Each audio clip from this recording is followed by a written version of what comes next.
The Deputy President of the Senate, distinguished Senator Ovi Omo Agege, all other principal officers here present, distinguished senators from my beloved state, Gombe State, distinguished Senator Muhammad Danjuma Goje, distinguished Senator Saidu Alkali, distinguished Senator Amos Bulus, Chairman of my committee, distinguished Senator Abdul Fattah Buhari, other distinguished senators here present, my friends and associates that joined me on this to this distinguished chamber. Good evening, and may peace, mercy, and blessings be upon you.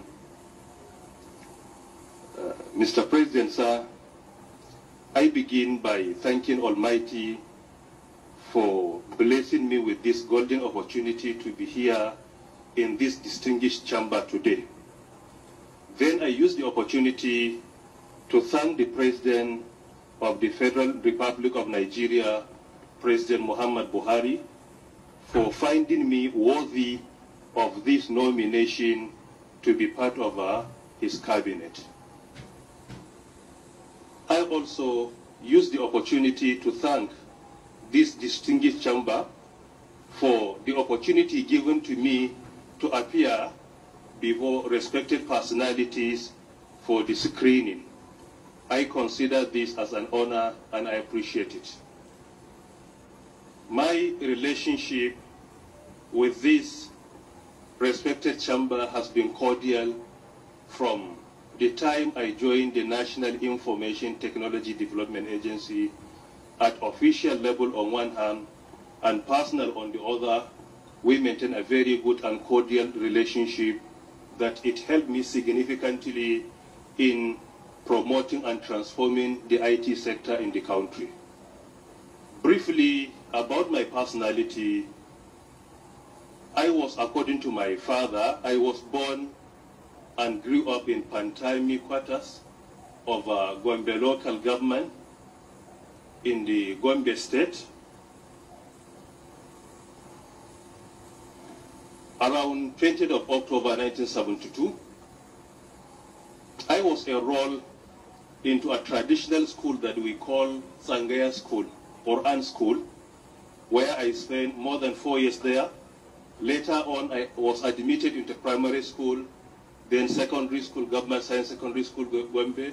After secondary school, I was sent again to another town where I spent 3 years acquiring religious knowledge.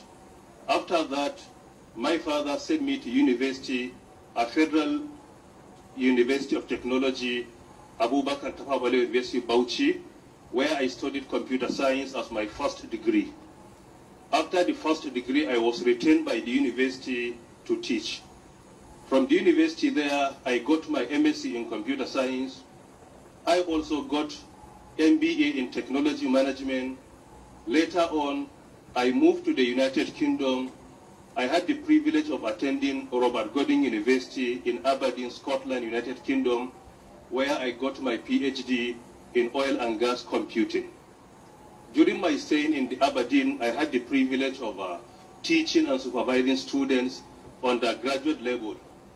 After that, I was contacted by Saudi government, where I got an opportunity to go there and teach at the prestigious International Islamic University for 2 years.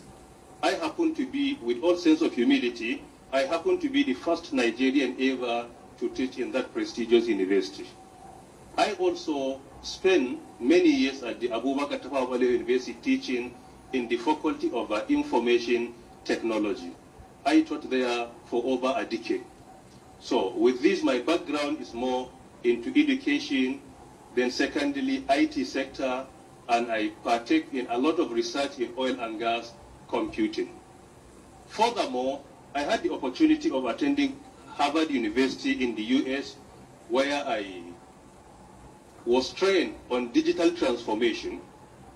I also had another opportunity of attending Massachusetts Institute of Technology, MIT, and the IMD, Institute of Management Development in Lausanne, Switzerland, where I was also trained on strategic innovation.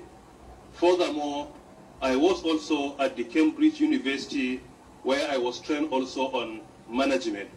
So I had the opportunity of attending all these institutions. Part of what I have achieved in academia, particularly at the Abubakar Tafawa Balewa University, Bauchi, I happen to be the pioneer technical staff of Information Technology Development, Information Technology Department, where I championed the development of the entire curriculum of that department. And I had the opportunity of training over 1,000 students in the university in IT-related courses. At least most of them are all over the country, adding value to this great nation. When I traveled to Saudi, I also happened to be among the pioneer staff that established the Faculty of Computer and Information Technology there, and I happened to be the head of a technical writing department as well.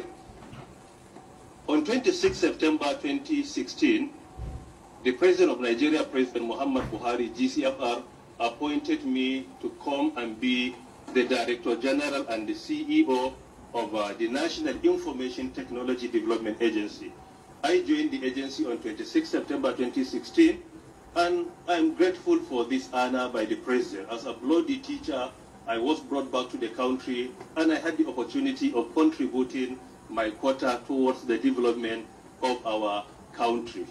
So I spent at least, I am approaching the third year now at the National Information Technology Development Agency.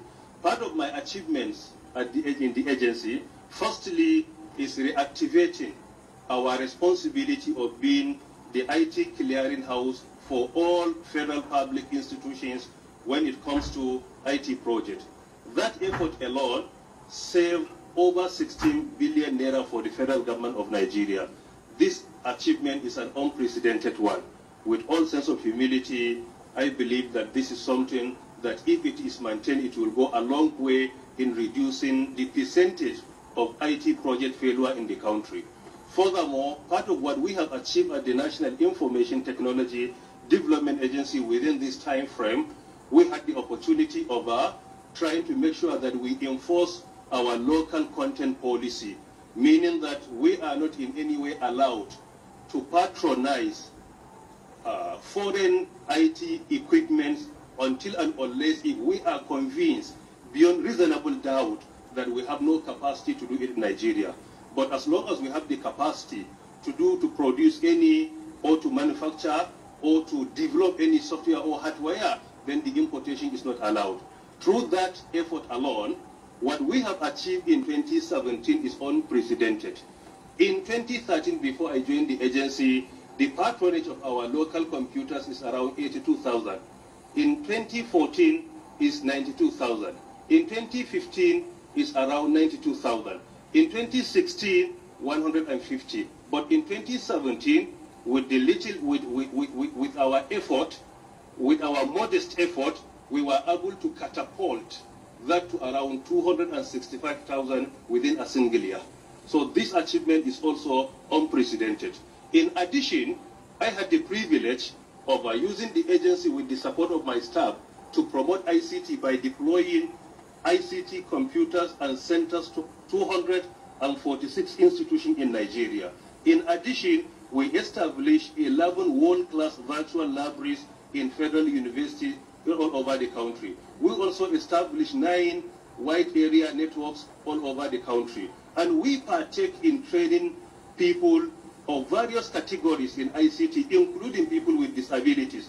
We train a substantial number of people with disability in Nigeria to the extent that some of them, as of today, establish their ICT centers, and they partake in delivering services, and they are being paid by doing that without roaming our streets begging.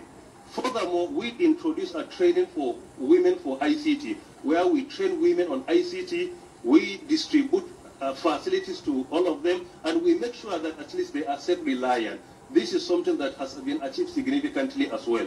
In addition, we also introduce what we call hackathon and future hack. and particularly through our startup program, where we move from one zone to another, from one state to another, identified our young innovators, those that we see they have the potentials of making the country proud, to make sure that we mentor them, we guide them, we provide seed funding for them in order to make the country proud. And this we are able to achieve a lot through this process, in addition to our cybersecurity effort. Most importantly, during WannaCry, the National Information Technology Development Agency was the first institution or body in all over the country to notify Nigeria and Nigerians about the potential danger of